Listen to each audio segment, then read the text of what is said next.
21 years in prison for a crime they say they didn't commit, the ritual satanic abuse of children. Fran and Dan Keller say they were caught up in a witch hunt. And tonight, in their first television interview, they tell their side of this sordid story. A court ruled the Kellers did not get a fair trial, so they were released late last year after 2 decades in prison, out on bond, waiting to see if they'll be retried. But a lot has changed since Fran's daycare in Oak Hill took in dozens of children between 1989 and 1991. That is the year 3 of those children accused the Kellers of physical and sexual abuse. A jury convicted them after a 6-day trial and sentenced them to 48 years in prison for the aggravated sexual abuse of a child. But the doctor who gave the only evidence of abuse has recently recanted his trial testimony. They told me that Dan was accused of hurting a child. And I knew that couldn't be true. He's not capable of something like that. It was, like she said, terrible. You couldn't say nothing. I felt like jumping up and saying, look, we didn't do nothing. I didn't think they'd find us guilty, but when they found us guilty, it just, my heart went from here to there. I felt sick. Even in the courtroom, we were going down the stairs and I passed out. This is everybody's nightmare. How anyone can be accused of something so horrible and no, they didn't do it. It's unbelievable. The heartache. It's horrible. And then when you heard that sentence, 48 years. I almost collapsed. It hurt.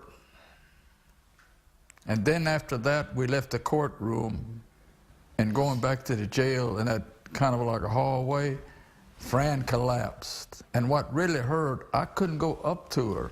They said, get back, get back. I thought to myself, that's my wife, what's wrong? But I couldn't go up there, that hurt. And you didn't see each other again for 21 years? What was that like? Hard. Oh, yeah. It was real hard. I don't know. It's terrible. I kept in my heart what she looked like. Tell me what prison was like for you. You try to fit in. You try to get with the strongest groups for protection with this type of crime. It's bad. It's not something I'd wish on anybody, especially if they're innocent. It's hell to go through. Some of the guards, they treated me like trash. One guard said I ought to be locked up and tear gassed every day. What about the moment you found out you were getting out? Big smile. I just smiled all the time.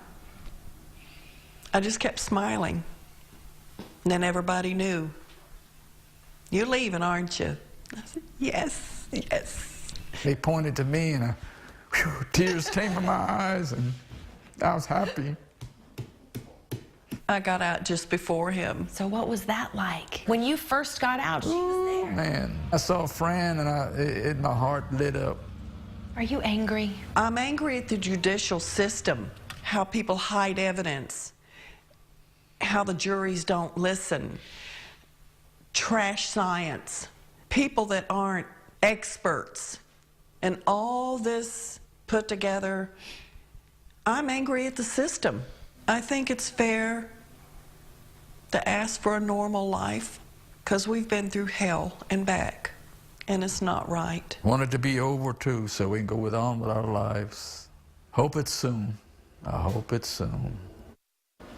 The Kellers divorced in prison, but they say they are still very much together. They are living apart right now as they try to adjust to life after prison. Well, what's happening with the case now? It's still being reviewed by the Court of Criminal Appeals, right? It is, and I reached out to Travis County DA Rosemary Lemberg. She says she cannot comment while it's still in the appeals process, and we don't know when that process will be over. But for a full breakdown of this case and an extended version of our interview with the Kellers, just go to this story. It's in the Investigate section at KXAN.com. WTHI-TV.com. While the Kellers have not been completely cleared yet, we still wanted to know how often people have been exonerated in Texas through an open records request to the state controller's office.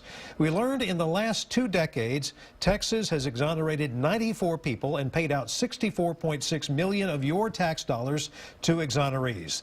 The majority of those, 36, are from Dallas County. Here in Central Texas, there have been 1 each in Travis and Williamson counties. We've covered that Williamson County case extensively, of course, that of Michael Morton, who was wrongfully convicted of his murder of his wife. He spent nearly 25 years in prison before DNA evidence exonerated him. He was released in 2011, and the prosecutor in his case was convicted of contempt of court for withholding evidence.